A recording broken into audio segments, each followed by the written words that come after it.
The Schwerer Panzerspähwagen, German for heavy armored reconnaissance vehicle, is a series of 6- and 8-wheeled armored cars that were used by Germany during the Second World War. In the German army, armored cars were intended for the traditional cavalry missions of reconnaissance and screening. They scouted ahead and to the flank of advancing mechanized units to assess enemy location, strength, and intention. Their primary role was reconnaissance, but they would engage similar or light units and at times attempt to capture enemy patrols. The heavy Panzerspähwagen was a large but fast addition to the German army.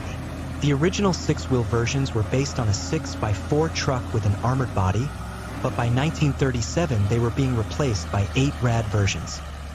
These vehicles were used throughout the war in various guises and first saw combat in the campaign against Poland and in the Battle of France. Later, they saw use in both the USSR and North Africa campaigns. Extreme climatic conditions in both these areas proved too severe for the vehicle.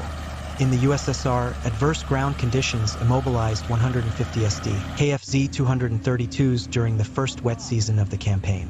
The speed of the 8-wheeled cars made them the best scouting vehicles that Rommel had for long-range reconnaissance across the wide desert territory. As the cross-country performance of the 6-wheeled armored cars was deemed insufficient, the Heer Ordnance Department signed a contract with Bussing to develop an 8-wheel armored car with all-wheel drive, all-wheel steering, and 2 driver positions at front and rear. Deutsche Werke in Kiel were contracted to design the armored body. The turret in the 232 series was altered to a hexagonal shape for increased internal volume. It was equipped with a long-barreled 2 cm KWK-30L55 autocannon and a coaxial 7.92 mm MG34 machine gun.